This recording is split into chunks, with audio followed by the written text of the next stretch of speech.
University of Alaska Disability Services Annual Conference. All access, all the time. Sharing space together. When we come together online, we often don't feel connected to our land and can mistakenly imagine ourselves as disconnected from physical space.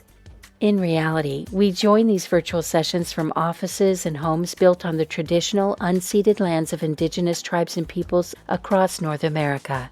Disability Services would like to express gratitude for access to this beautiful, majestic land and for its caretakers.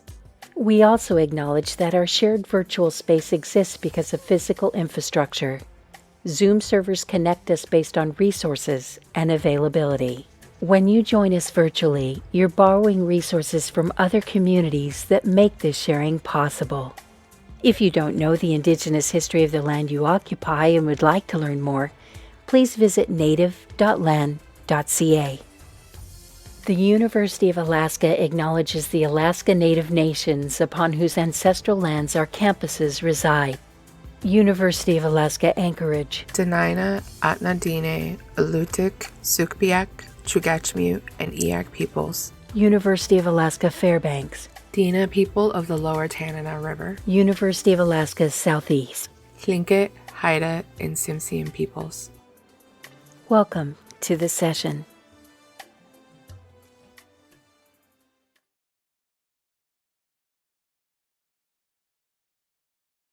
I'm just so happy to be with you all today. And I'm happy it's Friday, so yay! Looking forward to the weekend. So my name is Luke Adams, and this is my sign name. I am a white male with a black shirt and a green stripe on the bottom. And the background is sort of a blue wall with a TV in the corner over my left shoulder. So we have an hour and a half, and there is a lot of things to share with all of you. And I will try to boil it down as best I can. But if questions come up for any of you, feel free to interrupt my presentation and please ask, make comments, whatever you need to do, because I'm here for you guys. So I was born into a hearing family. Of course, I was deaf and my parents were hearing. I do have two older sisters as well. And my parents found out I was deaf when I was just a month old. So it was the 4th of July and there was a fireworks show and my family, of course, went to the park to watch the fireworks. And I was asleep when the fireworks started. And of course, there were loud explosions. And I slept through the whole show. And my parents noticed this and thought it was a little bit strange. And they wondered if I was deaf. So they brought me to the specialist. And it took a year to finally get the answer that yes, I was indeed deaf. And this is a while ago, but my parents, didn't know what to do. So they took some sign classes, and this is back in the day. So there was a different mode of communication called C, Signing Exact English, but they learned that when I was about a year old. And my first sign was cookie, of course, naturally. I love cookies, more and cookies. And the doctors actually cautioned my parents against signing. They said the best option would be a cochlear implant. And my parents asked why, and the doctor said that the cochlear implant would provide access to spoken language, and I would have a better chance of being successful in a hearing world. So cautioned against sign language and told to go with the cochlear implant route. My parents said, okay, fine, we'll do that. There was no social media, there was no internet really at the time, and there was no sort of conversations, chat forums out there. So my parents did what any parents would do, and they trusted the doctor. So I had a cochlear implant when I was 5. And I remember the first time hearing sound, and it was very confusing, a little bit off-putting at sometimes. It was quite the experience because, of course, before that I had been completely deaf. So I learned how to do some lip reading through speech therapy, did all that. And my father, being a member of the military, of course, moved the family around a lot. So we went to Connecticut, California, Pennsylvania, Washington State. And I remember speech therapy. In one state, their approach would be, okay, this is how we do it.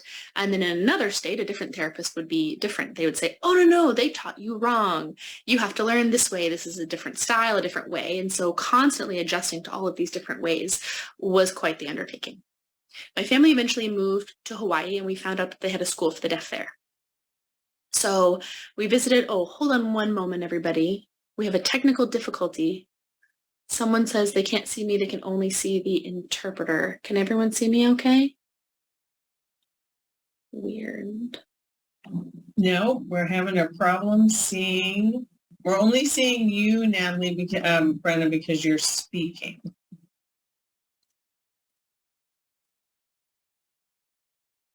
That's weird.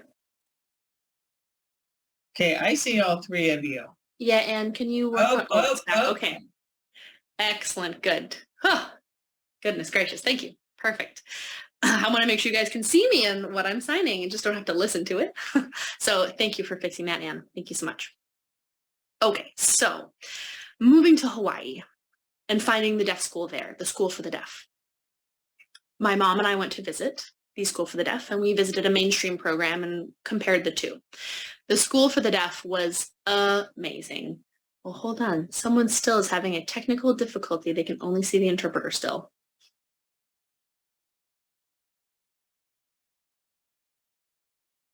Maybe do we spotlight, Anne? Oh, No, yeah. Try changing your view to gallery. Try changing your view to gallery. Anyone who's having technical difficulty, try gallery view.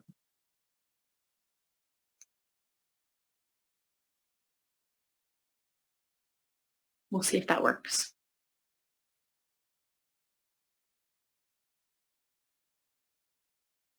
Did it work? Can you see, if you change your settings to gallery, can you see everybody now?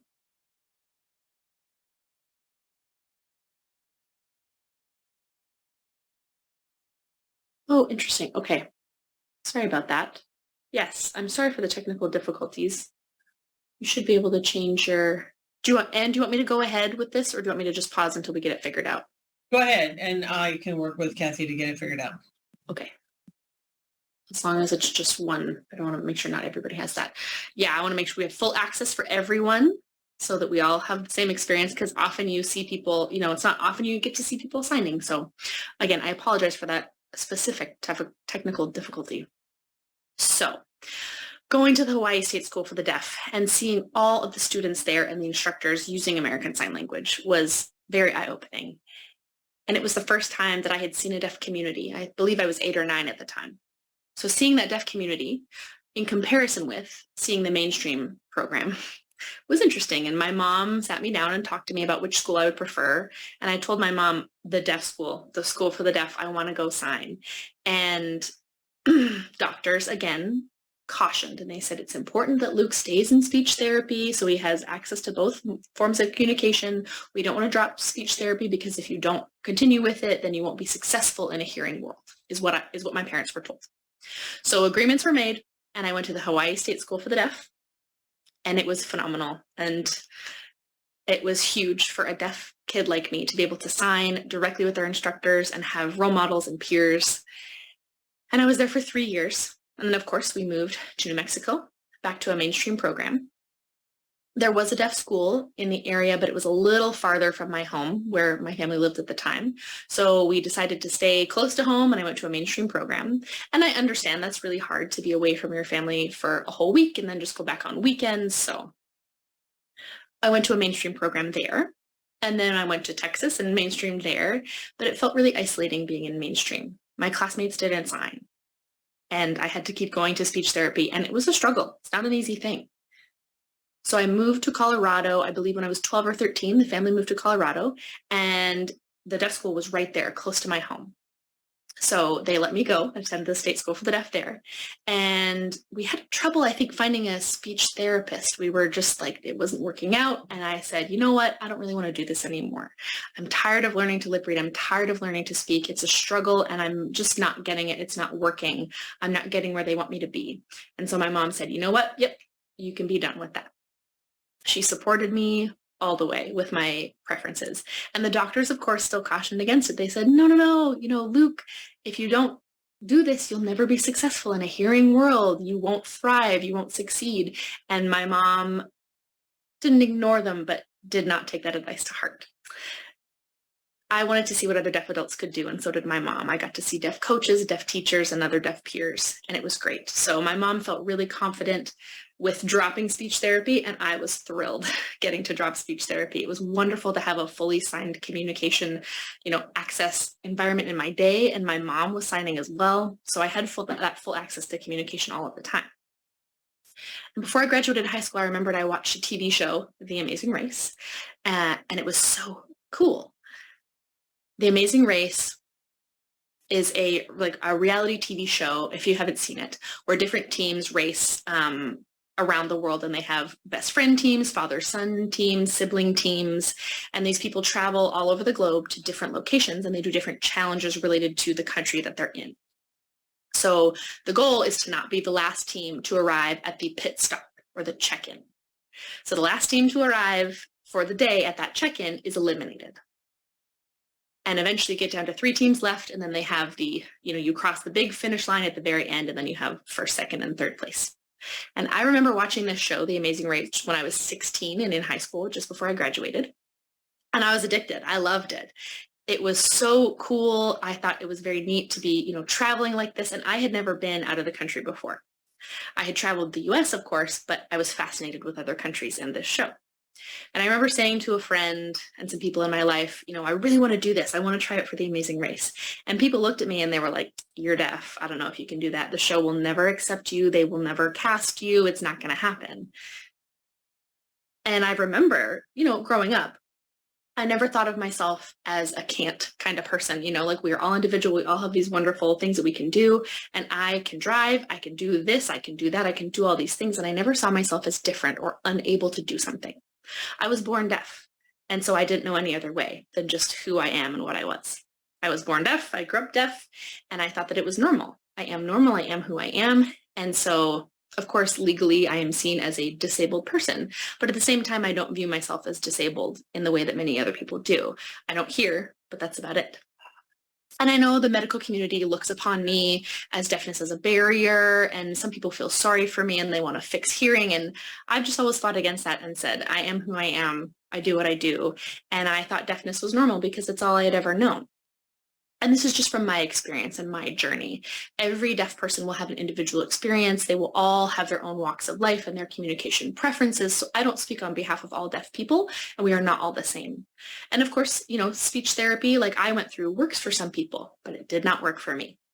And looking back on that experience, maybe, moving around a lot impacted my speech therapy and my abilities to speak, but there's all sorts of different factors that go into it. And so all I can say is it didn't work for me, and I'm a signer, and ASL just felt so much more beneficial and so much more natural for me. So I remember people saying, you're never going to make it on The Amazing Race. And I really wanted to go. They'll never cast you, is what I was told. You're never going to get picked. And I thought, whatever, I can travel, I can run, I can do all of these challenges that I've seen on TV. And at the time I was 16 and 17. So they thought, okay, sure, you can try, whatever, but you probably won't get it. And I thought, yeah, maybe I won't ever get it. So my senior year of high school, I saw the TV show Survivor, super popular at the time. And it was the 6th season, I believe. And the first deaf contestant was on. Her name was Christy, and this is her sign name. So Christy was the first deaf person on this show, and I was so excited to see a deaf person on a reality TV show. It was really nice to see, and really nice to see that barrier broken, and it gave me that spark of hope again. It let me think that, oh my gosh, if she can do it, maybe I can too. They picked her, maybe they'll pick me. So the best part was that she was from Colorado as well. So I felt that connection even more. And I said, hey, can, this lady come to my high school graduation? Can we have her as a speaker? And they actually worked it out. And Christy came to my high school graduation and gave a presentation, speech.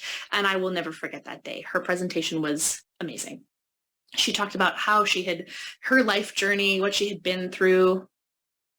She talked about the 4 Ps, which I will never forget.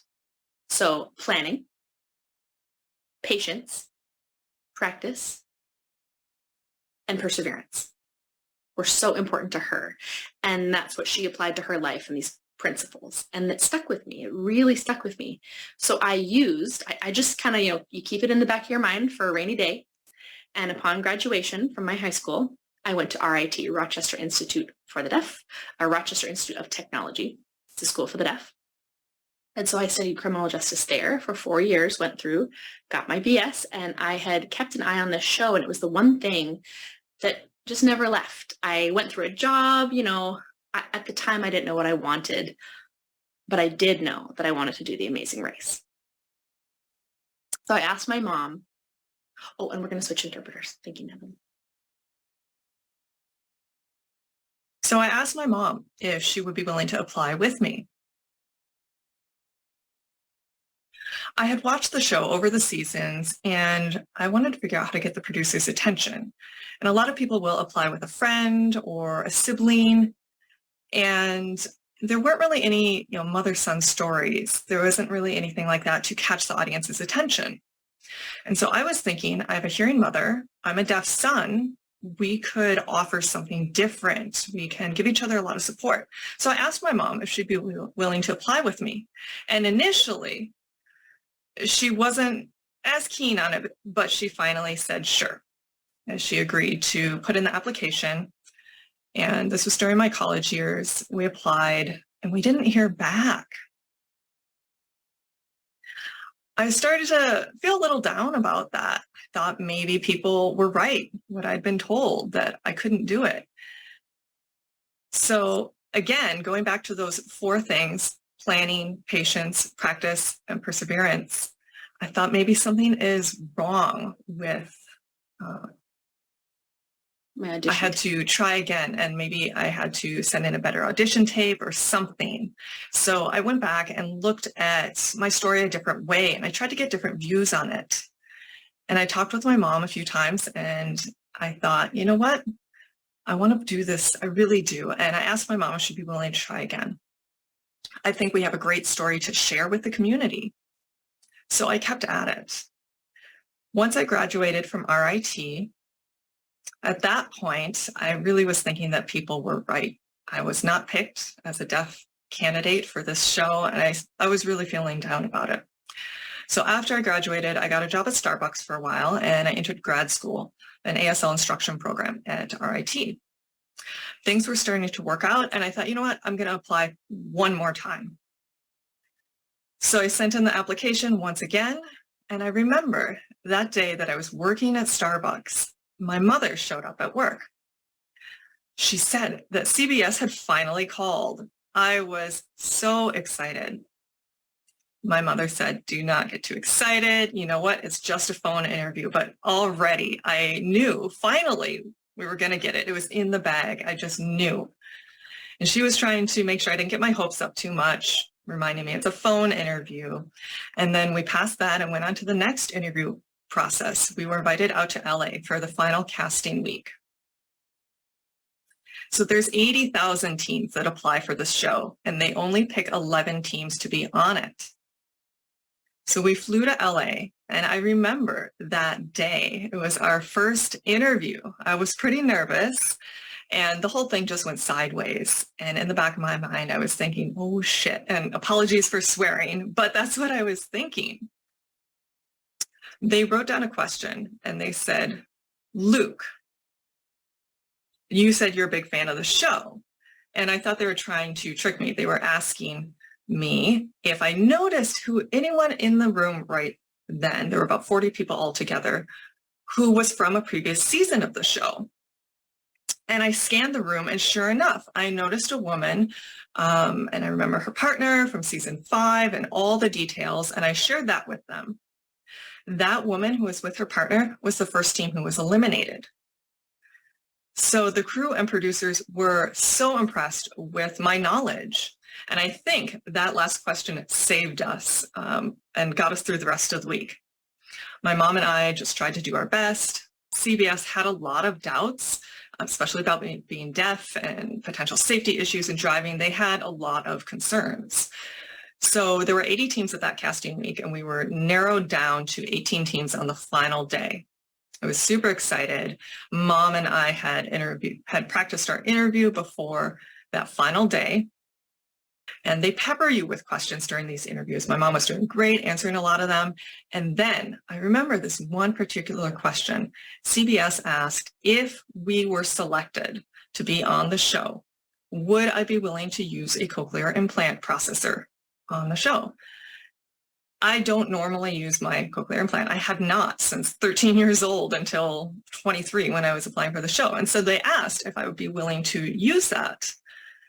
And in the back of my head, I was thinking, ooh, should I give in to their request or their demands just to be on the show. But I also had to think about who I am and what I want. And I was thinking, if I use a cochlear implant processor, that's not who I am. Their reasoning was, oh, it's a safety thing. We want you to wear it for safety. And so I decided to say, you know what, I'm not going to wear it. And if you don't pick me to be on the show, so be it. I've done no cochlear implant process wearing for the last 10 years. I've never been in an accident. I've never hit anyone with a car. It should be fine. And I also knew that cochlear implants are a very sensitive issue within the deaf community. And I didn't want to have that stigma thrown against me. Cochlear implants, they don't work for me at all. I am a visual person. I rely on my field of sight and my vision, and I explained all that. So I said, if I am selected to be on The Amazing Race, and I was a little bit nervous to say this, but I declined to wear a cochlear implant. That was my answer. And then later that night, actually the next morning around 1, 2 in the morning, producers knocked on the door and said, congratulations, you've made it on the show. The first thing my mom said was, oh shit. The first thing I said was, happy birthday, Mom, because we got that news on her birthday. So it was very exciting. My mom was pretty nervous initially. She was worried about the perception of her signing skills. She signs a mixture of American Sign Language and Signed Exact English or Pigeon Signed English. And I told her, you know what, don't worry about it. You're going to be great. The deaf community is going to be thrilled that you're there because so many hearing parents do not learn sign language, even if they have a deaf child. So I wanted to go on the show to show folks that it's so important to be able to communicate if you have a deaf child. I have friends who've taken speech therapy and it works for them, and it didn't work for me. So it's really something where when a child is put into speech therapy classes or lessons, it's more for the parent's benefit rather than the child necessarily. So I have not really had access to sound in my life, and that's fine for me. Parents could learn sign language rather than having the child meet them where they're at. Learning how to read lips can be incredibly challenging. So I told my mom, you're going to be great. It will be fantastic. We can sign. You'll be on the show. We're going to have our story to share with so many people. And we're also going to get a lot of messages from parents who have deaf babies who see us on the show that want to learn sign language. I can see that we're going to have a positive impact on the world.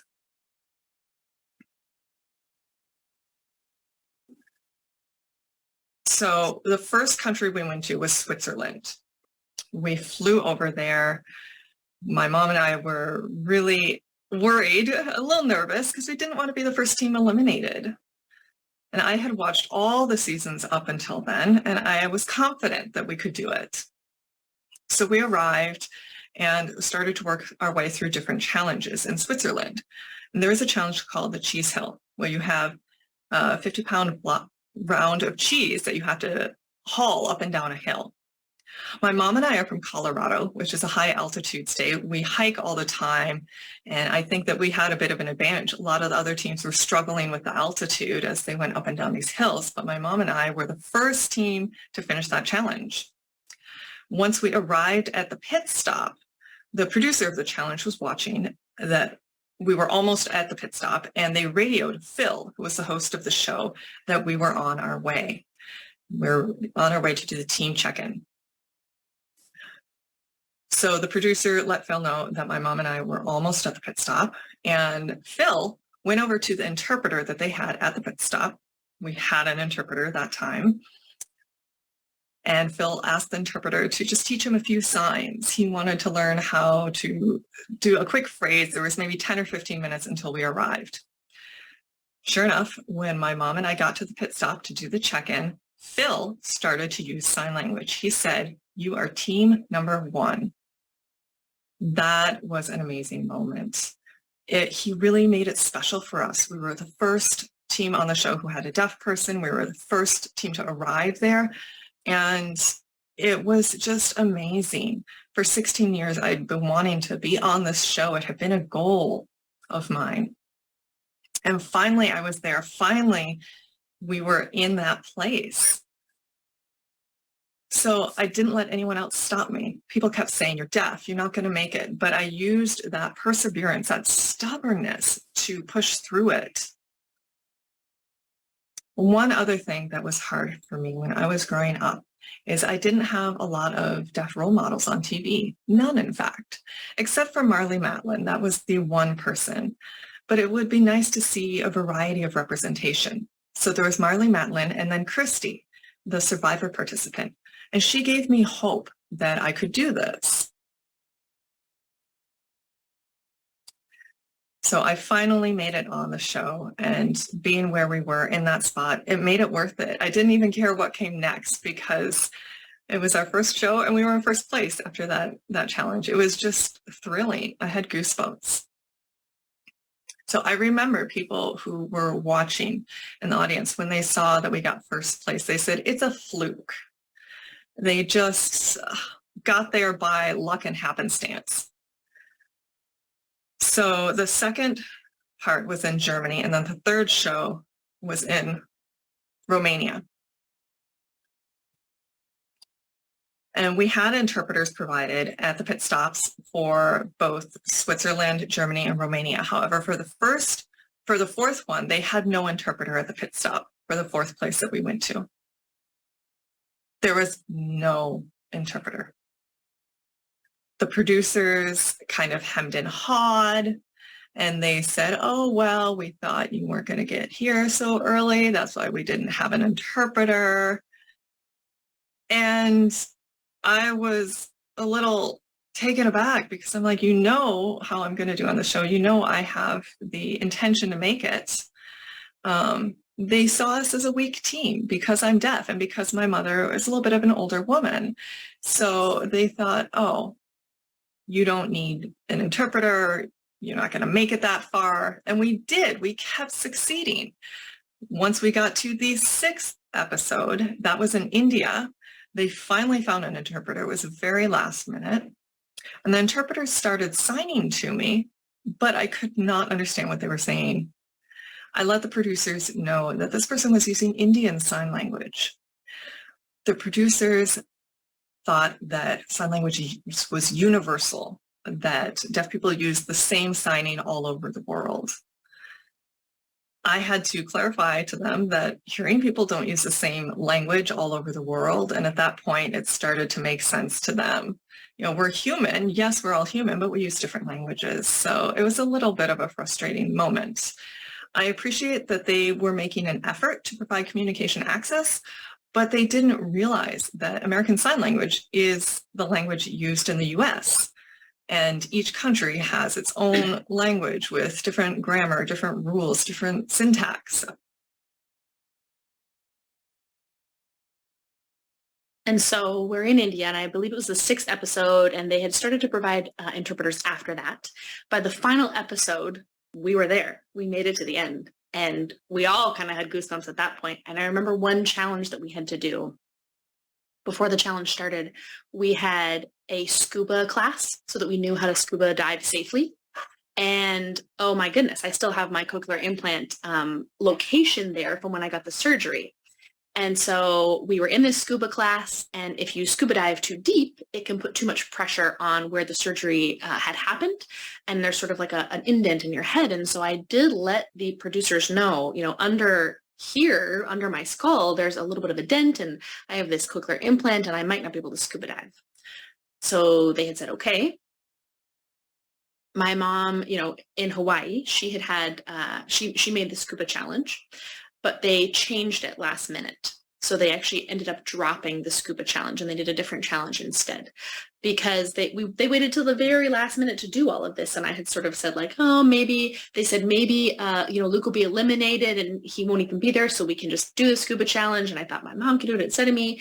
And they sort of put that off, thinking that I wouldn't make it. And when I had told them up front right away that I can't do this challenge. So they did change it for my safety. So I'm very thankful for that. But it still felt like they automatically looked at me as being weak, like my deafness was a weakness, or, you know, they had music challenges at the end of the season. At the beginning, there was no music challenges, but they figured, oh, we'll do the music challenge later because Luke and his mom are going to get eliminated and it won't even matter at that point. And my mom made it work and it all worked out for the best, but it was hard for me and hard for them because I made it through. So I remember people in the audience watching the show, watching the competition. You know, the first show, they're like, oh, it's a fluke. He just made it out of pure luck. They're going to get eliminated so quick. And before that final show, so many people were like, oh, Luke and his mom are going to win. You know, we totally are predicting this. This is absolutely going to happen. You know, there was a huge change in people's attitudes from that first show to the last episode.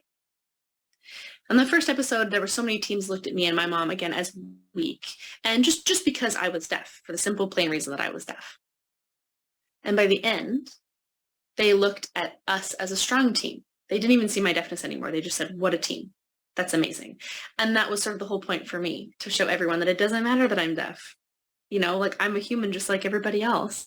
I can drive, I can go to work, I can do all of the things that anyone else can do. And we're a strong team. It wasn't what I envisioned at 16, though. The reason why I applied to the show was for the experience. I just wanted to go. And it was a great experience, but then it turned into this wonderful education piece that I can show people that deaf people can do everything that hearing people can do. I can show parents of deaf babies how to communicate with their child, what can work, what it can look like. And so that for me, you know, looking at that phrase disability, and I know that, again, legally, disability is a term that we use, but I don't think that people realize that so many deaf people don't see themselves as disabled. Typically, we just don't see ourselves as disabled. There are so many people, you know, when we're born, we just think, oh, this is all I've ever known. This is normal. I'm a normal person. I just can't hear, but I'm not disabled in the way that people think of it. I never thought of myself as a disabled person.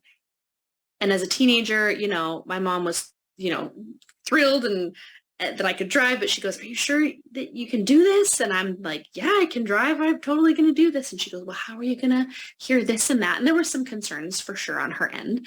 But again, I thought I was normal and I was stubborn and I'm like, hey, I'm doing this. And same kind of thing with The Amazing Race. You just go and you try it and you have these life experiences.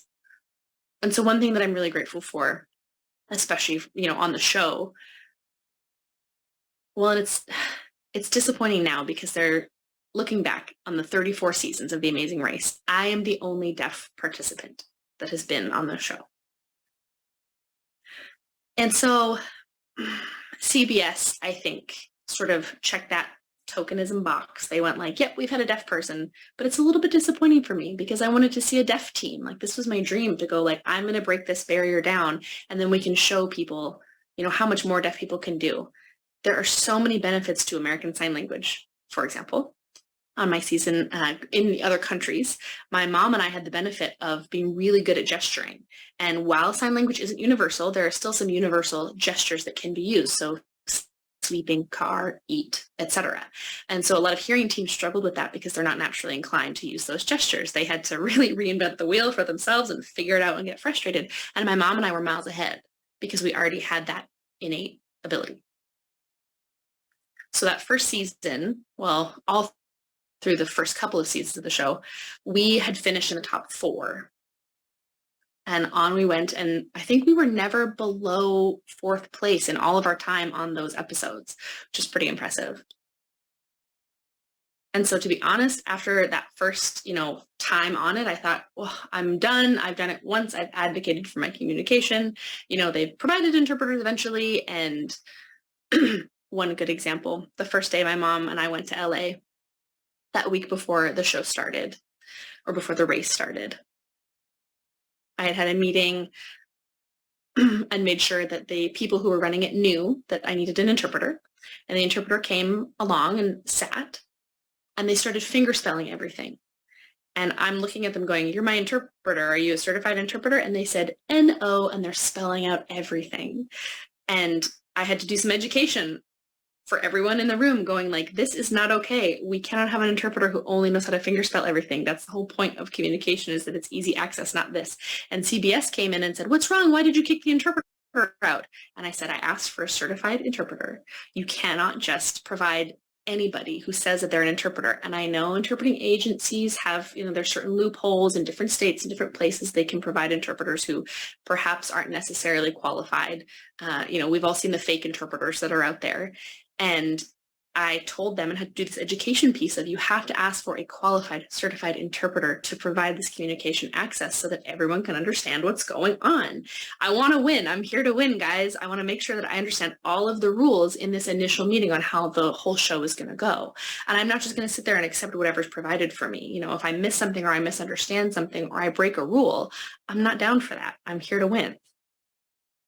So I, again, had to do that education piece for the producers, and they learned a lot along the way. And I really do applaud them for being open to my suggestions.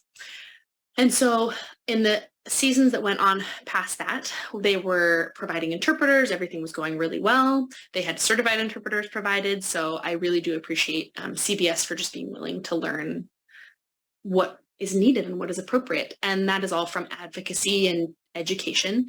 And I was hoping they would be ready for another deaf team. And I will say they haven't had one yet. I'm still working on it. I think that there's still time they could have a deaf team on The Amazing Race, but it just hasn't happened yet. And I don't care if they're sick of me or not. I'm going to keep on them, and I'm going to be like, it is time, you guys, get a deaf team, because it would be so nice to see more deaf role models out there for kids. Even, the movie Coda that has come out, Dancing with the Stars. Nao DeMarco was on that. That is great that we have that deaf representation out there. Nao DeMarco is the deaf model as well. He was on America's Next Top Model. There's also a deaf book called True Biz that you'll see out there potentially. And there's more and more representation, but I wish that I had that when I was younger. When I was a kid, I wish that there was someone on TV or someone in the media that I could look up to and be like, oh, there's diversity out there in the deaf community. And I'm happy that it's happening now, but I wish that it had happened back when I was a kid. And I know that many kids they feel so alone and they don't know a whole lot of deaf people or role models or anything. And now it has improved for sure. So it's wonderful to see that, but it would have been nice to have a long time ago.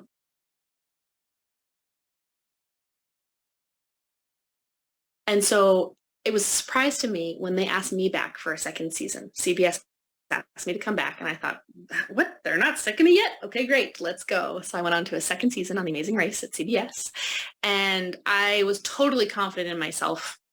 And I went in as Luke, not just as a deaf person. I had really, all my concerns that I had in the first season kind of melted away. And I was the first deaf contestant at the time, and so they were uneasy. I was uneasy. They didn't know about all the safe, is it going to be safe for him to drive a car? Is a car going to hit him? Am I going to run into traffic and, have some narrow misses maybe? But it was all very safe, and I'm still alive even without a cochlear implant. So by the second season, everyone was a lot more comfortable. And so that second season was a wonderful experience, traveling again, competing, but we got eliminated halfway through, which was fine. It was still a wonderful experience. We got to go, and seeing the first season from, beginning to end, how well we did and what we had done, we sort of checked off a lot of boxes. So it was just really a privilege to do the second season. And I remember after that second season thinking, okay, what am I going to do with my life now? Applied to a job in Alaska, and that's actually how I met Heather. Luckily enough, got connected there, moved up to Alaska, and I love Alaska. It is such a beautiful, wonderful community, and the food there, the seafood is the best. That's something I miss the most. And seeing the mountains too. I mean, Colorado has mountains, but Alaskan mountains, there's just something special about them. They're so majestic. And the people, people had been telling me to go, so I went, and it was just phenomenal. And so they asked me back to be on The Amazing Race for a third season. And we were a last-minute team replacement, to be fair. There was one or two teams had dropped out, but I still appreciate that they considered us. So CBS invited us back for a third season, and it all worked out. We were ready to go. We were available, and luckily it just so happened that we could be there. it was a much more positive experience for that third season. The first season, again, was great, and the second season was nice, but there was a lot of education that had to be done on my part. The third season, we just got to have fun. I didn't have to do all that teaching and advocating. I just got to show up. And again, it was a wonderful experience for me and my mom as well. And again, my mom and I got eliminated halfway. We had some bad luck, but it still was just such a good experience and so fun. And it's an honor to be the deaf contestant that keeps going on The Amazing Race. And I'm happy that I didn't let anyone stop me. I'm happy that I had the tenacity and the stubbornness to keep going. And I've always been that way. I've always been stubborn, chasing goals, chasing dreams, and having fun while doing it. And so traveling around the world, speaking to, different people all over the US, I've gotten to do a lot of those wonderful presentations to people.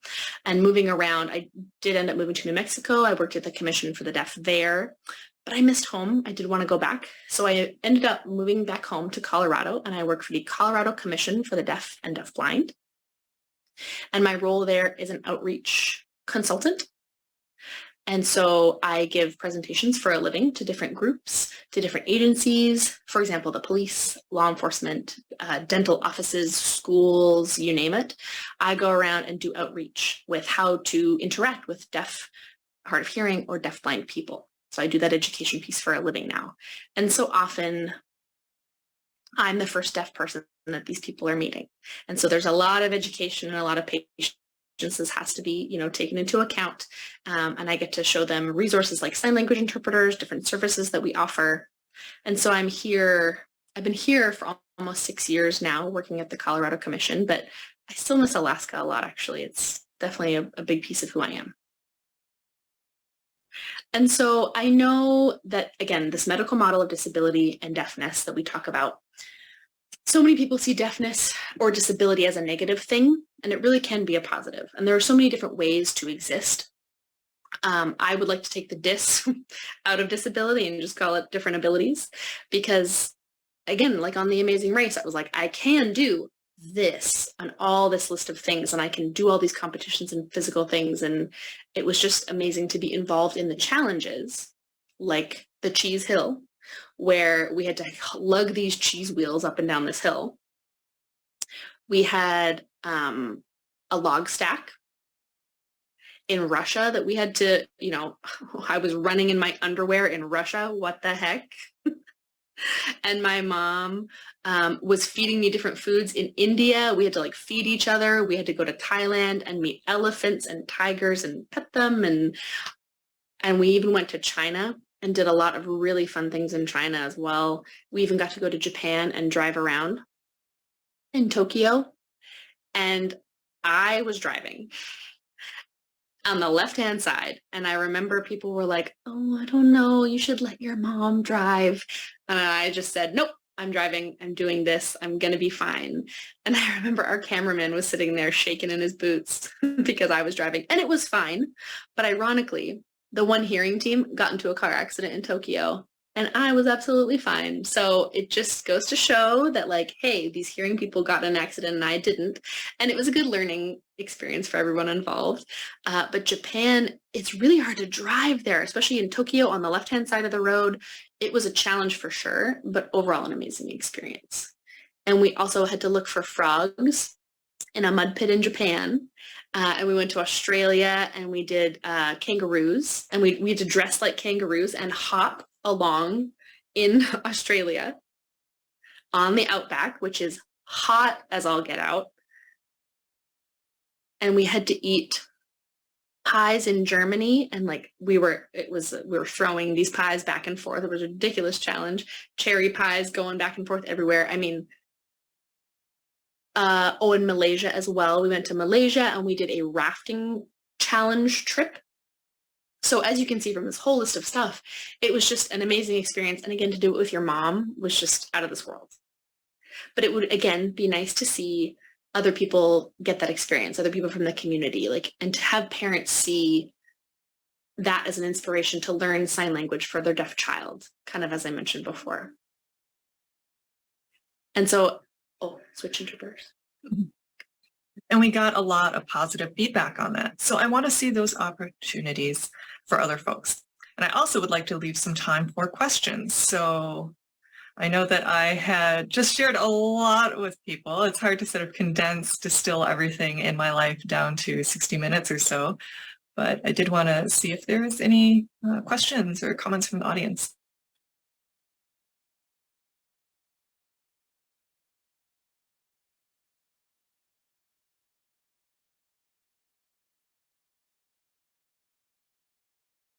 Okay, someone has their hand raised. Oh, can you hear me? Emma. Yes, cool. Yes. Oh, just FYI, I can't hear you. Well, the interpreter can. But the interpreter can hear you. Cool. Yeah. Yes. Awesome. So, accessibility is super important to me, and I feel like, personally, I believe ASL and signing education should be mandated for everyone in the country, and everyone should just be walking around signing. But I personally have not. I know a little bit, just like how to be polite, and I'm intimidated. I'm almost 30. It's never too late to learn, right? Like, I wonder how long it would take me to, like, Right. Yeah. conversational, you know? It's intimidating, but it's reasonable to start later in life, yeah?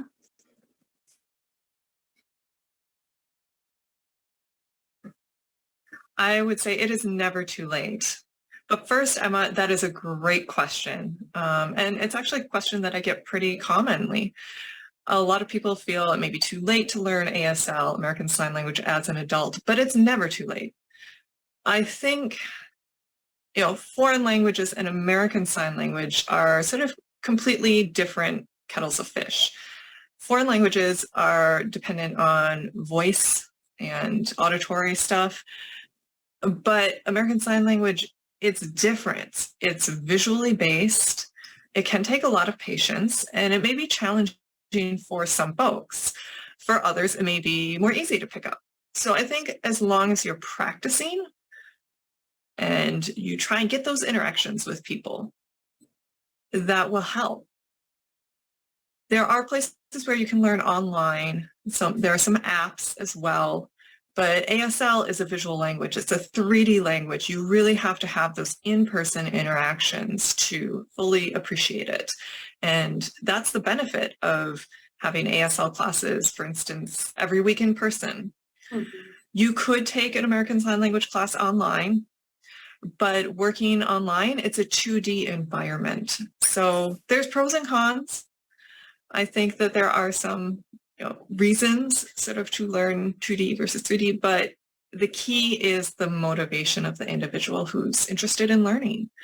And that just depends on each of us and our own individual motivations. Maybe you have a sweetheart or a friend or family member who's deaf. It depends on why you want this. So I would say, no, it's never too late to learn. And I don't know where you are, Emma, but UAA does offer great American Sign Language classes there. They have a few instructors who are deaf.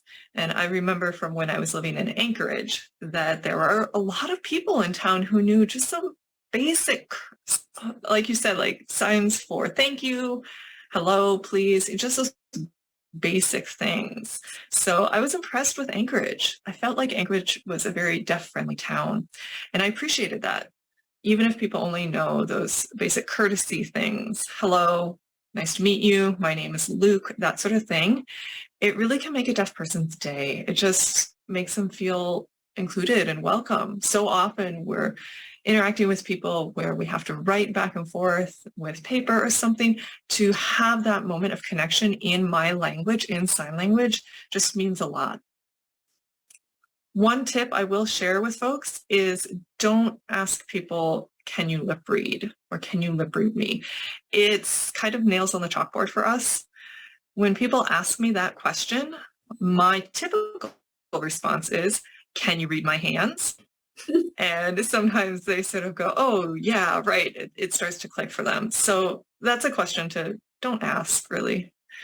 So there are many great resources out there for American Sign Language, and I'm happy to help you find the right resource for you if you'd like. I don't know, does that answer your question, Emma? Oh no, yeah, that was super cool. And this, you might appreciate this. So I can't read lips.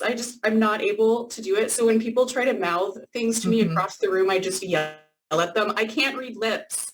And they get taken back by it. But yeah, there's encouraging comments. Some people in the chat, Anne said she learned ASL in her 30s and is now a certified interpreter. So yeah, I'm really excited to start this journey. Right now, I'm actually becoming certified to teach German, and I'm currently learning the Klingit language, the local language of my area, but I am hoping to add ASL and sign to my template of communication in the next couple of years. So yeah, thank you so much for speaking to us. Yeah, thank you. Yeah, thank you. Absolutely. And American Sign Language, you can just get so much out of it. So I would encourage you absolutely to continue that. And I agree, it would be amazing if everyone knew sign language. It would just be a game changer. So there's other cool things about sign language where you can talk while you're eating. You can talk to someone through a window. When you're scuba diving or snorkeling, you can talk underwater with people. There's just so many benefits that you can get from it. Rochester is the city that has the largest percentage of deaf people, and that's where I attended college, and it's amazing. So the deaf community tends to be fairly small, but in Rochester, there's so many folks. You pass someone on the street and you've never met them, but they're part of the deaf community. So it's really nice to have that connection there. Let me check the chat here. Yeah, there's a comment about the TV show New Amsterdam. That is one that is a movie or TV show from Hollywood, and it's showing that deaf people are excellent lip readers. They're sort of using that model to convey through the show, but I think it's a misrepresentation within the media. Lip reading, speech reading is incredibly difficult. You can really only see about 30% of English visible on the lips, on the mouth. There's another show called Murder in the Building. I think it's on Hulu. And my boyfriend watched that show recently. So we saw an example on that show of a deaf character, and it was a more authentic representation because the deaf person in the show, the character said, "I can't read lips." And that's exactly what we need to see more of in the media. So just throwing that out there. Heather, did you have something to add? You popped up. I did. There's actually some questions in the Q&A portion. So, oh, I totally missed that. I apologize. I did not see them. No worries. Do you mind just reading them out for us? That's fine. I'm going to turn my camera off so that the audience can see you and the interpreters, though. Okay, sounds good. The first question comes from Lena, and she says, "Good job advocating for yourself in the deaf community and being so patient in quote, educating others. Did you get tired of doing that with your amazing race? P.S. Really, are there really fake interpreters out there?"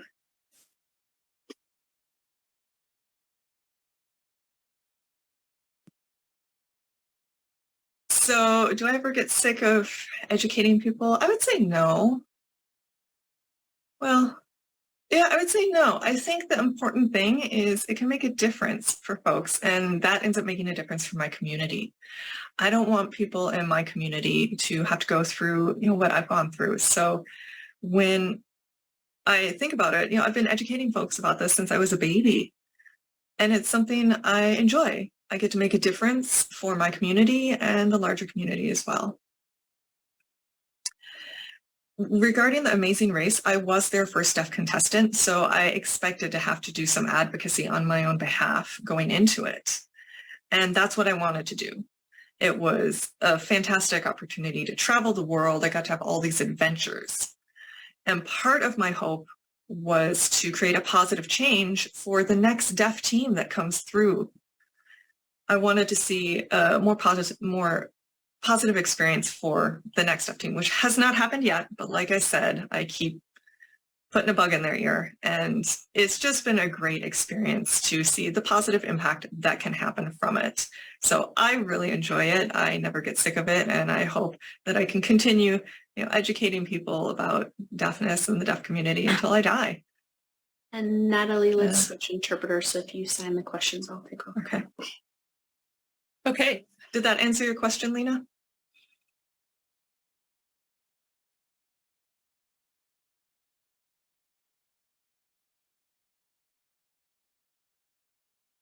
I'm not seeing anything, so I'm hoping that did.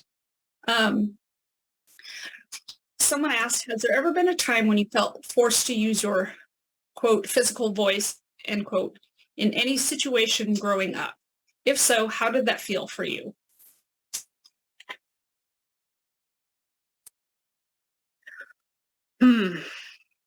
Well,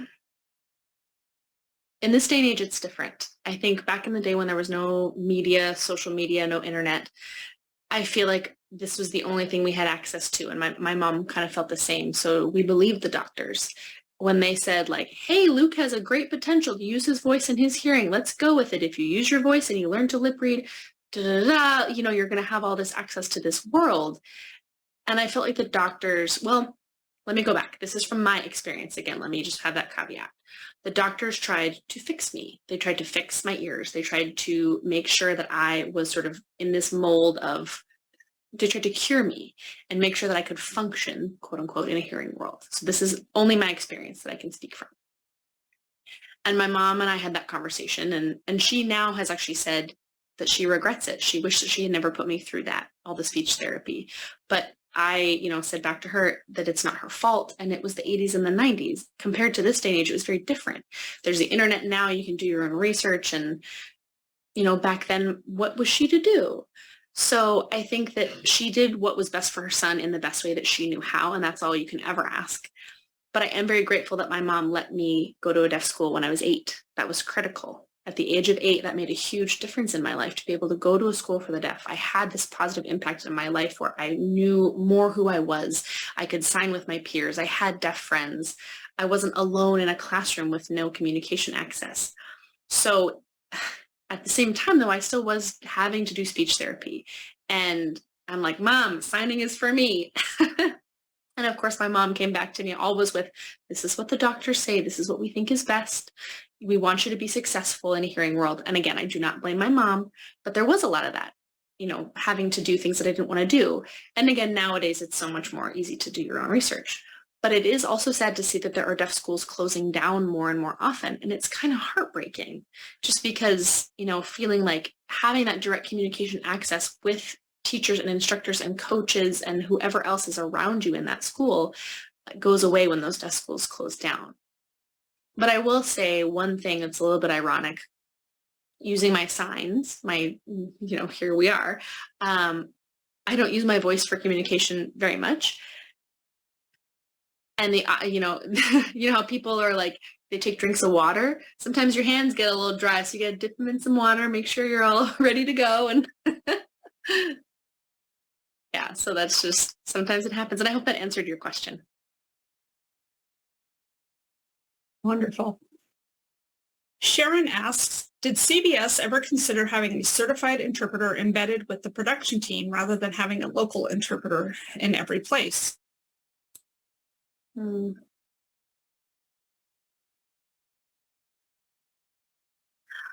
I mean,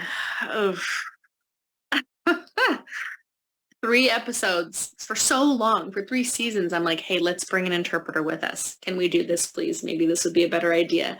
But their view of it was the cost. How are we going to make sure they have a per diem for food or whatever their concerns were? And I know a lot of interpreters who would be willing to do it. They're like, I'll do it for free. I'll do it for cheap, whatever, like sign me up. And I tried to tell CBS these people are willing to do it for like a reduced rate or even free, because it could make such a huge impact. But CBS still they were pretty stubborn on that front.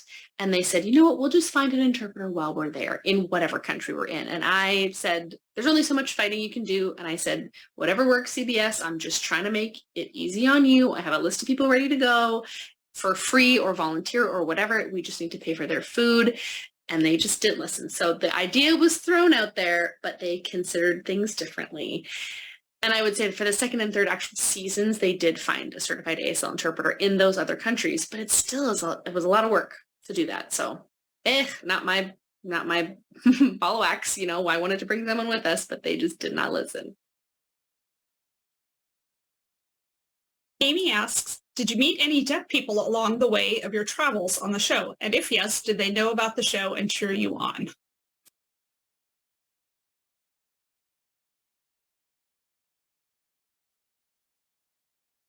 I did meet a deaf guy in Russia, closer to Siberia at a train station. So I met a deaf guy there about my age. And of course, I didn't know his Russian Sign Language and he didn't understand American Sign Language, but we did our best to gesture and use the sort of universal signs that there are. And I don't think that he knew about The Amazing Race. He didn't seem like he knew what the show was. You know, we're trying to gesture back and forth as best we could, but it was kind of cool to meet a deaf person in another country and, again, use those universal gestures or universal signs. It was a very cool experience, but that was just that one sort of one-off experience in Russia. But yes, it would be cool if I could meet more deaf people in other countries. That would be awesome. And this question kind of tags along with that. Says, maybe this is a very dumb question. And we already said no dumb questions, no foolish questions. Yeah, no dumb questions, no dumb questions. Just curious, as an English and a Russian speaker, how different are the sign languages in different languages? Does knowing ASL help at all in signing with a French or German person? I'm just curious.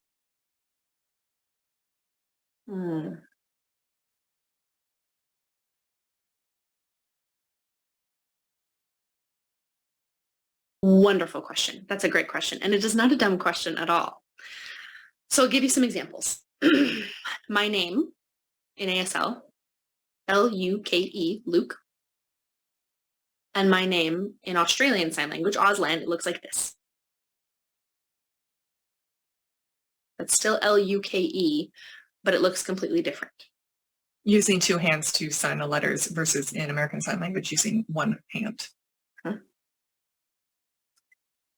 And so Australian Sign Language, oh, I said thank you for the, yes. So Australian Sign Language uses two hands for their fingerspelling modes. And here in the United States, we only use one hand. It's a totally different way of fingerspelling things. So it looks completely different, but it means the same thing. British. Oh, in British Sign Language. British Sign Language. So we would sign evening for tonight. Right now it's night, so perfect. Sign for evening. And in Britain, they would sign this for evening or night. Yes, because it's dark. So we have some similar signs there. What we would sign for day looks like this. And in Britain, they would sign day like the opposite of night because it's getting brighter in the sky. And so there are a lot of signs that have sort of a more iconic meaning behind them. Another good example in France, French Sign Language compared with American Sign Language, we sign mother here that looks like this, a thumb sort of on the mom and dad, thumb on the chin and on the forehead like that with an open 5 hand shape. Mom and dad. And in France, they sign it like this. Mom looks like this, which is like a hand to the breast area. And that makes sense, breastfeeding a baby. For mom, a little more iconic there. And father looks like this, sort of like you're twiddling the end of a mustache. And that's their sign for father. So again, very different looking signs, but meaning the same thing. And so a lot of people do have the misconception that American Sign Language or sign language is universal, and it's very much not true. The grammar, structure, hand shape, everything is very different in every different country. So if deaf people sign, ASL, and that was universal for everywhere, that would be really boring. Same as if we all spoke English everywhere. It's kind of fun to know that there are different languages spoken you know, in the spoken world or in the signed world, there are different languages as well. So it makes life more exciting. And I know some signers in Australia. I've learned some of their signs and they are so different, but it is an amazing experience just to get to be exposed to those different languages. And I want to become fluent in Australian Sign Language. But one thing I will say, one fact about ASL is that it has its roots in French Sign Language. So a little bit of the history. It's a long story and I'll condense it as much as I can. Mr. Gallaudet came over with a friend who was deaf. And basically the son had gone to a French deaf school and had a French deaf teacher, and those folks brought that language over to America. And so that is how American Sign Language got started. It developed from French Sign Language brought over from immigrants. And so French Sign Language and American Sign Language do have a lot of commonalities and similarities, but they're not a perfect one-to-one match.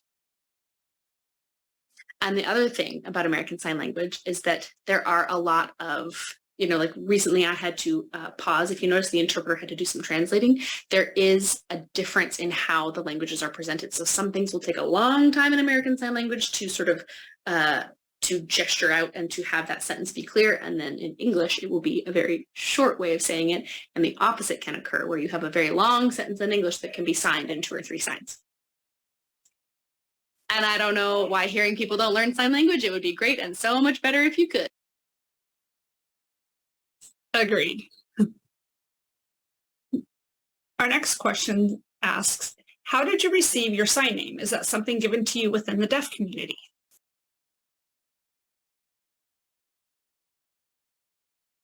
So that is a great question.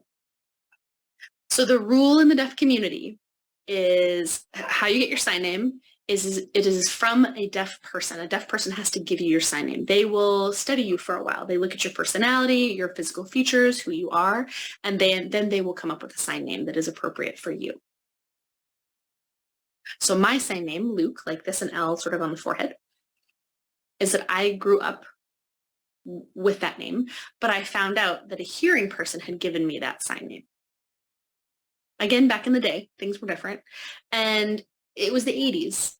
And they just gave me Luke because I was a boy, and it's in the same sort of region as the sign for boy in that top of the head, forehead area. So they went, his name starts with an L, he's a boy, kind of like boy. The sign for hat and the sign for boy are very similar as well. Dad, the sign for dad's up here, grandpa's up here, uncle's up here. This is sort of the male-ish region of the signing space in your face. The sign for girl, and more feminine signs are down here. Back in the day, there was the bow that little girls would wear, so the sign for girl is down here. Mom is down here, grandma is down here, auntie as well. So there's those sort of split regions of the face. Upper is more male, lower is more female. And so that's why I was named Luke, because I was a boy and my name started with L. There was nothing sort of meaningful behind it, so it was given by a hearing person. So nowadays, people usually just spell my name because it's only 4 letters, so I'm just Luke, and that works for me as well. Yep, and I'm fine with it. Did that answer your question? I hope so. Would you say that deaf communities in different countries have a lot of shared beliefs and culture similarities, or do they differ a lot?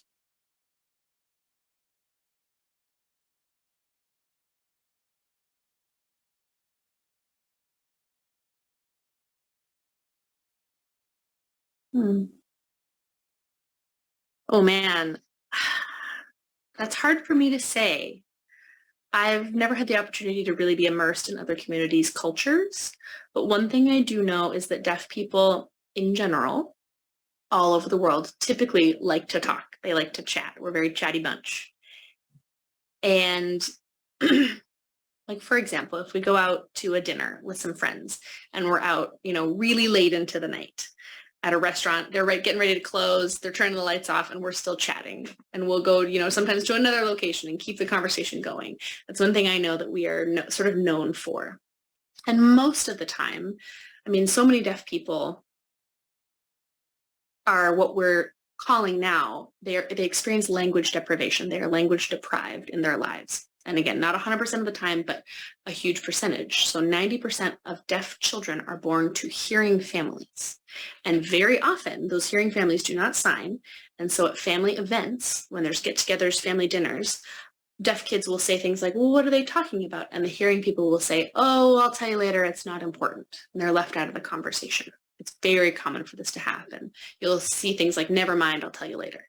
And so deaf people are constantly deprived of this information, deprived of language, and they want to know what's going on in their world. And we're sort of cast aside as not important enough to explain in the moment. And so I think that that's a huge impact on us. And that's why typically what I would say is that why we want to have that exchange of information and why that's such a value for us. We share everything. We share so many details.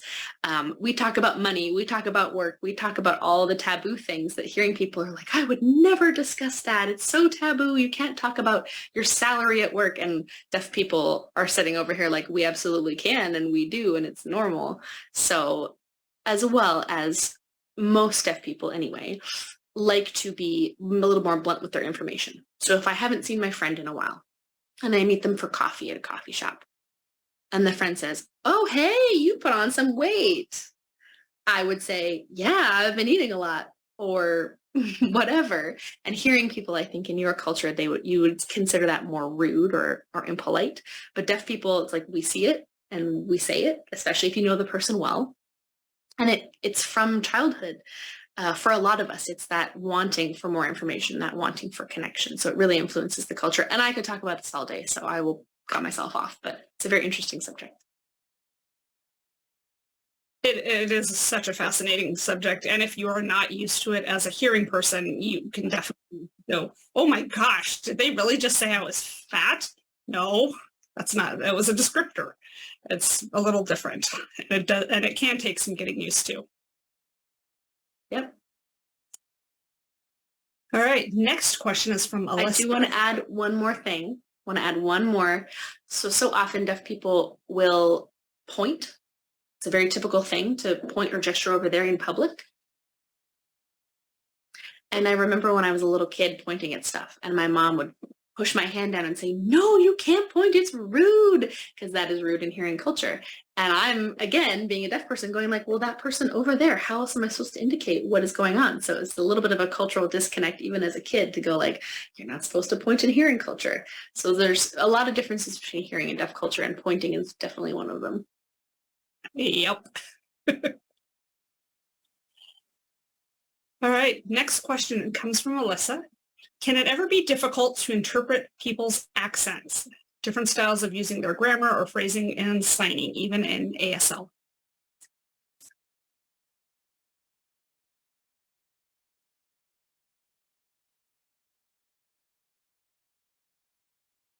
That is a great question. So, there's a lot to say about it. For hearing people, they will rely on tone to tell if a person is upset or another emotion. It's tone of voice. For deaf people, we rely on facial expression to identify if someone is upset, angry, etc. So we rely on visual cues, that facial expression. That's why it's essential for us to have eye contact when we're communicating with someone. For hearing people, they can feel uncomfortable with that maintained eye contact. But that's what we're used to. That's how we receive information visually. And in terms of accents, we have so-called regional accents in sign language. So it is possible to identify where someone is from. For instance, on the East Coast, people tend to sign very quickly. On the West Coast, people will sign more slowly. So that's one way that we can sort of identify an accent, which indicates where someone's from, East Coast, West Coast, that sort of thing. Here in Colorado, we sign soon with the letter F or the number 9, which is the pointer finger and the thumb touching the chin. And that means the concept of soon. So that's what we use in Colorado. In New York, they sign soon, which is the first and second finger sort of popping up towards the chin. It's the number 12 in sign language, and it's popping up near the chin towards the mouth. So that would be called a regional sign variation. There can be some, in general, things are similar, but there are some variations depending on where someone is from.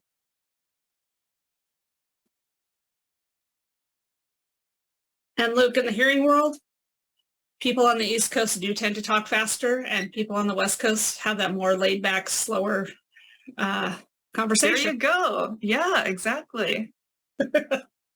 Yeah, and that's how we identify people based on their signing as well. East Coast is fast, West Coast slower. Yep.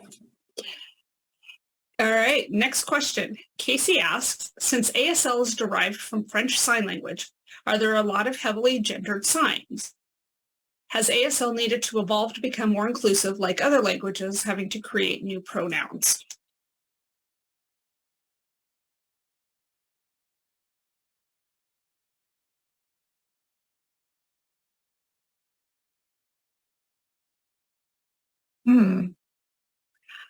You know, I am not really fluent in French Sign Language. So with American Sign Language, some words don't have a specific sign necessarily, but there is meaning. So let me give you an example. There is a sign. It is the number 25 hand shape, and it's touching the middle of the throat. So it's an open hand, and then the middle finger is sort of bent in a little bit, touching the throat. And I'm demonstrating another sign that can have a meaning that's like, oh gosh, you know, got caught with my pants down sort of thing, or didn't mean for that to happen. Another sort of idiom that we have is glossed into English as train gone. It's like that opportunity, that ship has sailed. So sometimes if that's used in a conversation, there isn't really a direct translation of that.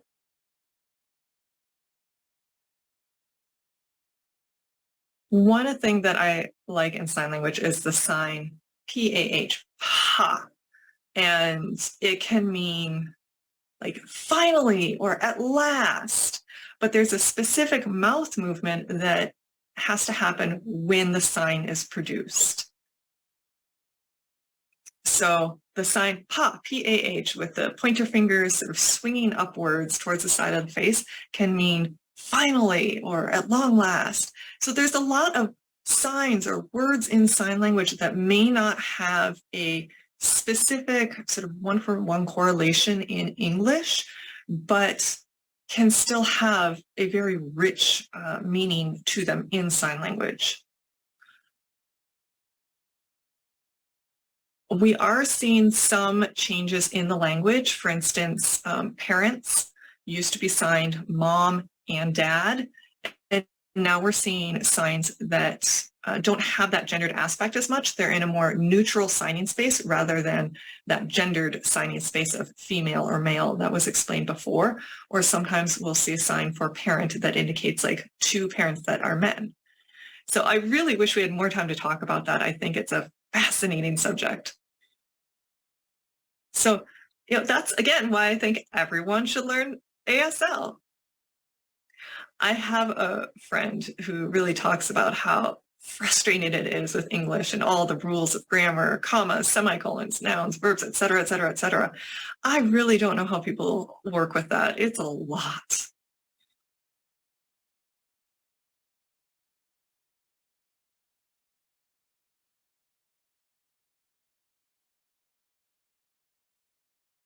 Okay, I think we have time for one or two more questions.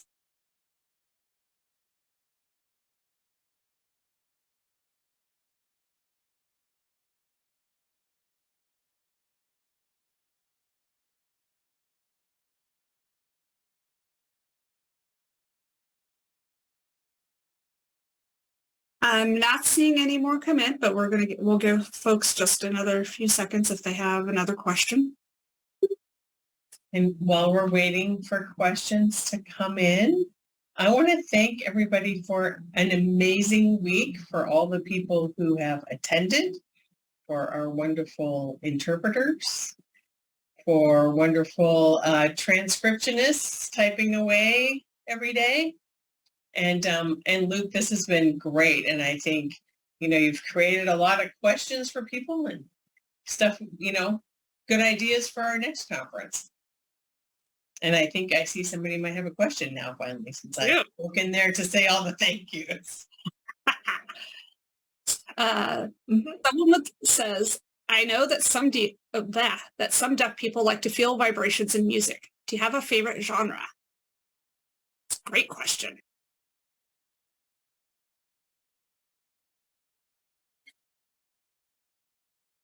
No, not really. No.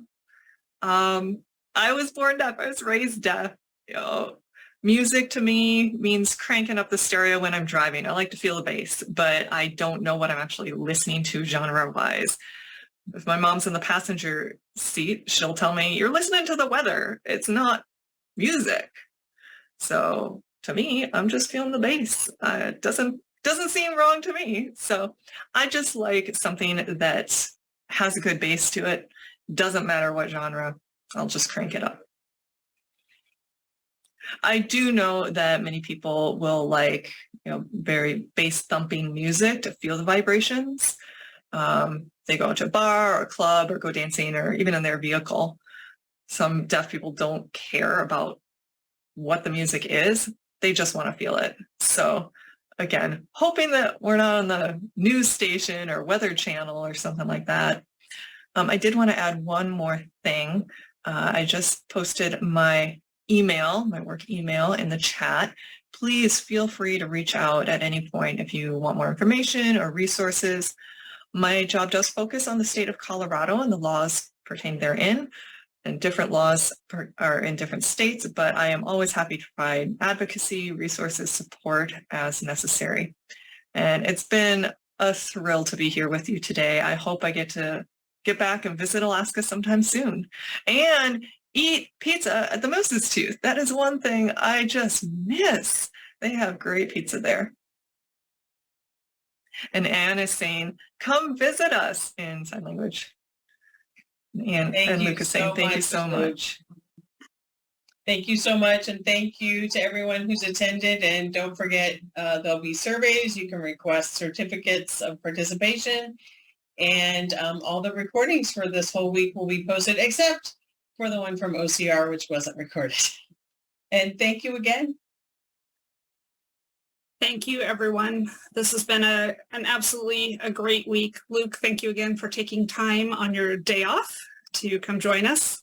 We really appreciate it. My pleasure. And, Thanksgiving's coming up. You can always come back to my house, dude. I will do anything for Alaska. Very nice. Thank you so much. Have a great day, everyone.